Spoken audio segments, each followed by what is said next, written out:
수능 출제 기간인 한국교육과정평가원이 수능 홈페이지에 현 고등학교 2학년 학생들이 치를 2022학년도 대학 수학능력시험 국어, 수학, 직업탐구 영역 예시문항을 공개했다고 밝혔습니다. 이번에는 국어, 수학, 직업탐구 중 성공적인 직업생활 과목 등 3개의 영역 평가 방식과 학습 방법, 예시문항 등을 문제지 형식으로 편집한 2022학년도 수능 예시문항 안내 자료 파일을 탑재했습니다. 평가원은 관련 책자도 전국 고등학교에 배포했다고 전했습니다. 울산항만공사가 울산시 교육청과 지역 직업계 고등학교 학생들의 취업 역량 강화와 교육기부 활성화를 위한 업무 협약을 체결했다고 밝혔습니다. 이번 협약은 코로나19에 따른 경기 침체로 지역 직업계교 학생들의 취업률 하락과 진로 선택의 어려움을 해결하기 위해 마련됐습니다. 서울 성동구 4차 산업혁명 체험센터는 지역 내 고등학생 60명을 대상으로 스마트 포용도시 4.0 청소년 연구원을 양성한다고 밝혔습니다. 청소년 연구원 양성 프로젝트는 구소재 고등학생들이 지역사회의 문제를 찾아내고 4차 산업혁명 기술을 토대로 문제의 해법을 찾아보는 미래인재 육성 프로젝트입니다. 경기 용인시가 관내 12개 고등학교 학생 학부모 등 1,400여 명에게 1:1 맞춤형 진로 진학 상담을 지원한다고 전했습니다. 시는 12개 고등학교 진로 담당 교사 12명과 용인교육지원청 진로진학센터 소속 교사 10명으로 인력풀을 구성해 학교를 찾아가며 학생과 학부모를 대상으로 30분 정도 개별 컨설팅을 제공할 예정입니다. 충북도 교육청이 도교육청 누리집에 2020 유초중 등 교육 전문 직원 임용 후보자 선발 공개 전형 최종 합격자 32명을 발표했습니다. 학교급별로는 유치원 2명, 초등 12명, 중등 18명입니다.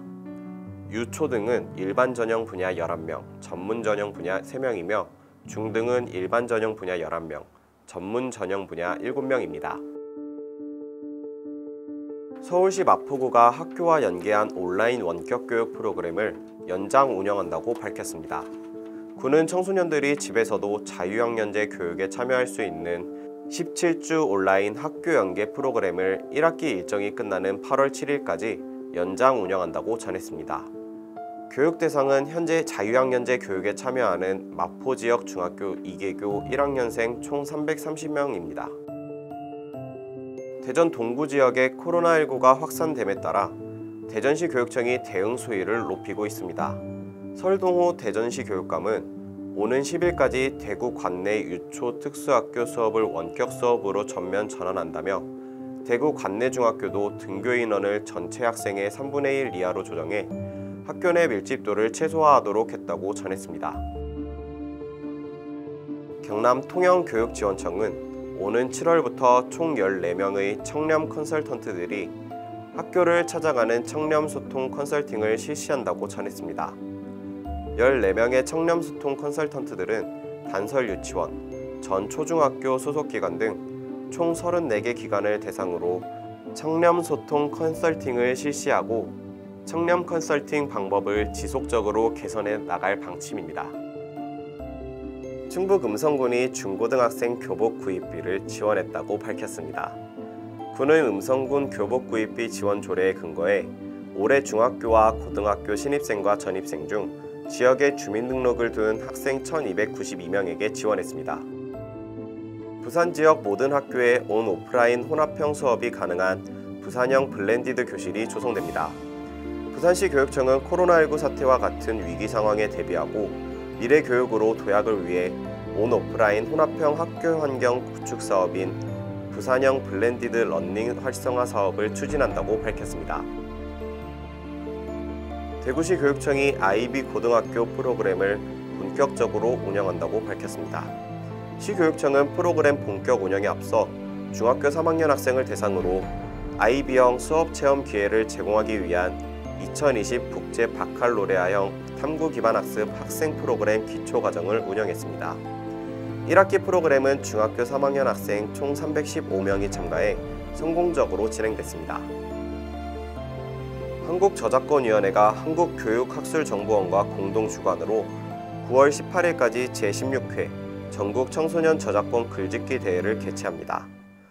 코로나19 이후 온라인 수업이 활성화되면서 저작권의 중요성도 부각되고 있는 상황에서 저작권 글짓기 대회는 청소년들에게 창작 활동을 통해 저작권에 대한 인식을 높인다는 취지로 마련됐습니다. 서울장학재단이 저소득층 고등학생의 학비 부담 완화를 위해 서울희망고교 장학금 장학생을 선발해 총 16억 7천만 원을 지원한다고 밝혔습니다. 서울장학재단은 선발된 장학생에게 분기별 68만 5,500원 이내의 수업료와 학교 운영비를 지원합니다. 수업료를 내지 않는 특성화 고등학교 학생들에게는 학교 운영비만 지원할 계획입니다. 경기 안양시가 일반 학교에 이어 대안학교 재학생 가정에도 친환경 농산물 꾸러미를 전달키로 했다고 밝혔습니다. 이는 시가 매년 해당 학교에 급식비를 지원했으나 코로나19 여파로 개학이 연기되면서 예산을 집행하지 못한 데에 따른 조치입니다. 아울러 10만 원 상당의 친환경 농산물 꾸러미를 이달 중 해당 청소년 가정에 전달할 예정입니다. 울산시 교육청이 올해 배움 중심의 미래형 학교 공간 구성을 추진합니다. 울산시 교육청은 지난 3일 학생 배움 중심 미래형 학교 공간 구성을 위한 학교 공간 혁신 배움 난장 워크숍을 학교 10곳에서 진행했다고 전했습니다. 배움 남장은 올해 학교 공간 혁신 대상 학교의 모든 주체가 참여하는 울산다운 학교 배움 공간 혁신을 위한 기획 프로젝트로 오는 16일 워크숍이 한 차례 더 열릴 예정입니다. 임실군이 청소년 문화의 집에서 운영하는 청소년 방과 후 아카데미 프로그램이 여성가족부 산하 한국청소년활동진흥원 프로젝트 기반 학습 운영기관으로 선정됐다고 밝혔습니다. 프로젝트 기반 학습 운영 사업은 청소년이 주도적으로 도전 질문을 통해 현실 문제를 해결하고 결과물을 공유하는 일련의 활동 과정입니다. 강원도 교육청이 교육청 유튜브 채널을 통해 2020년 학생기자단 온라인 발대식을 개최하고 본격적 활동에 들어간다고 밝혔습니다. 코로나19 예방을 위해 온라인으로 진행되는 이번 발대식에는 학생기자 97명과 멘토 14명이 참여해 취재 및 기자 작성 특강, 운영계획 안내 등이 진행됐습니다. 월별 회의, 작성기사 피드백 등 1학기 활동은 코로나19 예방을 위해 온라인으로 이뤄질 예정입니다. 충북도 교육청이 적정 규모 학교 육성에 쓰일 예산을 기금으로 별도 관리하는 방안을 추진합니다. 도 교육청에 따르면 적정 규모 학교의 체계적인 육성을 위한 적정 규모 학교 육성기금 설치 및 운용에 관한 조례안을 충북도 의회에 부의해 383회 임시회에 심사했습니다. 세종시는 초중고 학교 주변 유해환경업소 등을 중심으로 청소년 보호에 대한 단속 및 계도 활동에 나선다고 밝혔습니다. 10일까지 실시되는 이번 단속은 학교 주변에서 일어날 수 있는 음주, 흡연 및 비행 등의 청소년 일탈행위를 사전에 차단하고 청소년의 안전한 학교생활 환경 조성을 위해 민생사법경찰이 자체 실시합니다. 충북도 교육청은 주요 대학을 초청해 진학지도 교사들을 대상으로 대입 전형 설명회를 진행한다고 밝혔습니다. 일반고 3학년 부장교사와 담임교사를 대상으로 진행하는 설명회는 코로나19로 변경된 대학별 전형 방법과 대학별 입장을 직접 들을 수 있습니다.